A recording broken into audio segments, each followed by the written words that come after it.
Sumner. Oh my goodness. We were just talking about Spain, so Ola's in our minds. Come on, stop. We are just really excited to get to do this. I'm excited because Sumner is like, I don't have words to explain her friendship and her heart. And so to get to share that with y'all, I've been waiting all day for this. I was like, oh, I can't wait. So we are just going to be blessed by this, and I'm so thankful. So my question, what do you feel crazy for that actually you've seen the Lord's kindness in? That's a good question. I think really the simplicity of walking with him, and it's not as complicated, I feel like, as we think it is, or we read in the Word how it's supposed to look. And we were talking about just, there's an ease that I think the expectation that we are making in our minds of how it should look, what he's asking of me. But in his word, he makes it clear. He says, I'm easy to please. And it doesn't take much to move his heart. And I think when that hit me, in that revelation of me spending time with him, he really means what he says. He just wants to be with me. And there's no expectation that I'm needing to meet, that he's setting. And it was like, I think the crazy thing is like, Lord, is it this easy? Like, is it actually this easy? Like, are you actually this good? And Yeah. like, yeah. So you're telling me all you want is me to just sit with you? Yeah. And it's like, wait, how can that be? This is undoing all that I've learned. Yeah, it's literally unraveling who I am and what I'm thinking you're wanting. And it's complete opposite. There's an ease with it, and he's looking for people who will love him in return.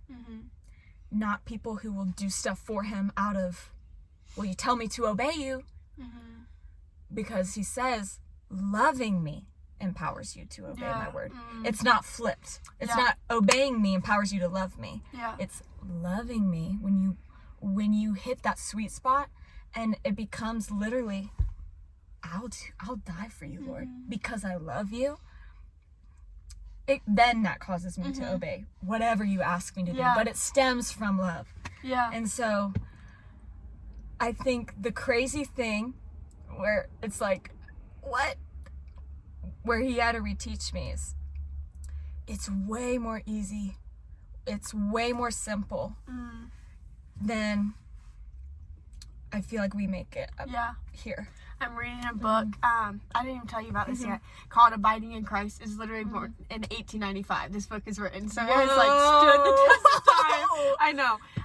It's all about the abiding life of the branch and the vine, and it talks about like that in a lot of ways the vine makes itself vulnerable to the branch, that like it needs the branch to bear fruit, it needs the branch like to receive nutrients of just like light and space and time and all the things. And so I guess I'm curious, like you said, that like to move his heart, like what does that mean for you, that like the vine could be moved by the branch, or like that we can affect his heart? What does that mean? Something for me, I think, one, worship. And I heard someone say this and it just sticks with me. God has everything he needs in him. The one thing he can't give himself is worship. He can't give himself worship. And worship is not just singing songs, and it's not, I'm gonna clap my hands and sing songs. Worship is abiding. Worship is withholding nothing from him. That's what it is. And it's like, and we talked about this, what is beautiful to you? What moves your heart? Because it's, again, it's more simple than we're making it out to be. Because what we offer to him, what we can offer is like Yeah. He's not impressed by us, y'all. Yeah. It's like, oh, you can sing great. That's so cool. Oh. I can't even sing. Sumner can. I can't. But not even just singing like, oh, you can. Oh, that's not what I'm wanting. Though. Yeah. Like, He just wants us. yeah, and that question of, what are you looking for?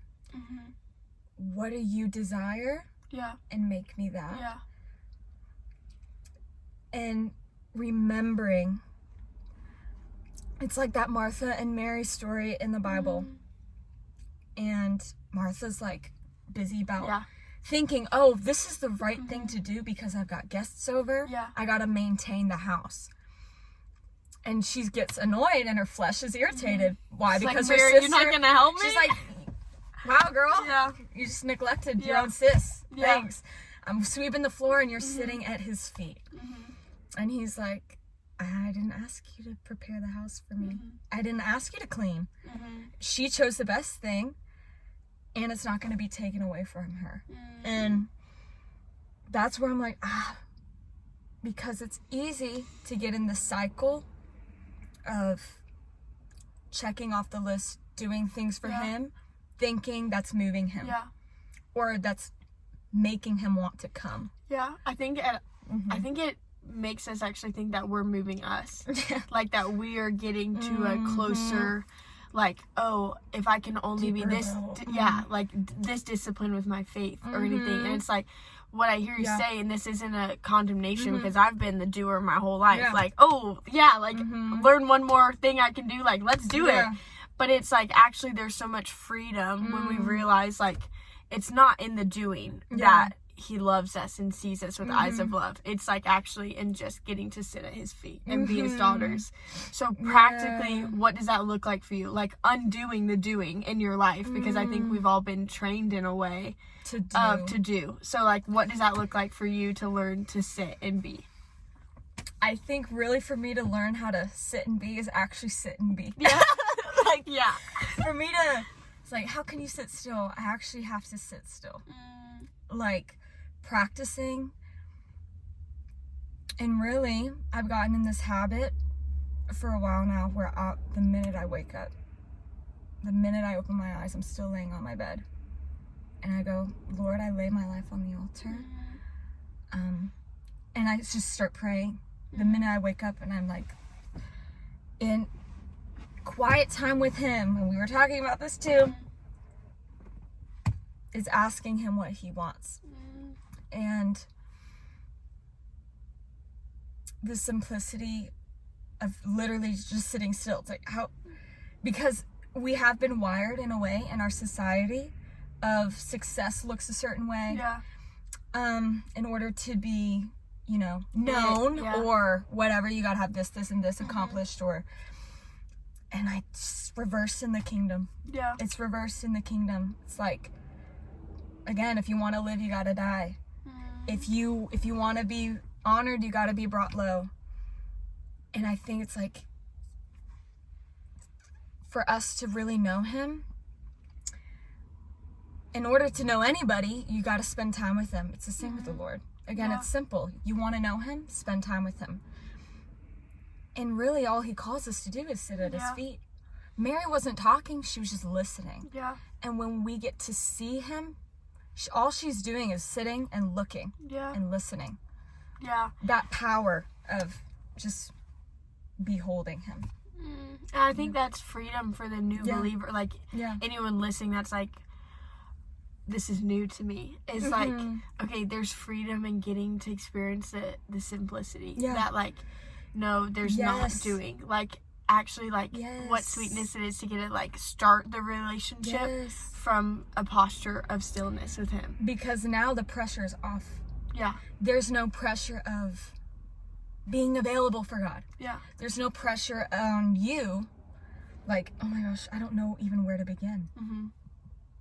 Well, how do you get to know a person? It literally just like, we gotta hone in. It's like, you're new to it. That's so amazing and that's so exciting. He's not asking for much. All he wants is your heart. He really just loves you that much that he wants to spend time with you. And it's just that simple. It's like, Lord, what is the manna? What is the thing you want to tell me today? Yeah. Because I'm alive for your pleasure. Yeah. And you are for my pleasure. Yeah. It's like we get to delight ourselves in each other. Yeah. And it's like he loves you that much, not just to spend time with you, but to even make you. You know? And so it's like, in there comes purpose, identity, all the things. Yeah. And so, just sit at his feet, y'all. Sit at his feet and behold him. Because he's beautiful. He is. He really is.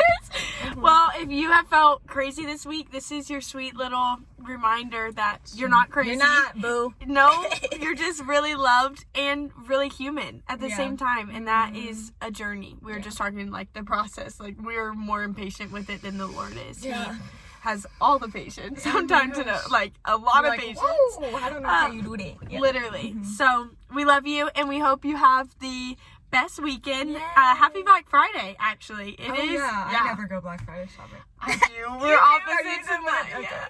Okay, well, we love you, and have the best day. Bye.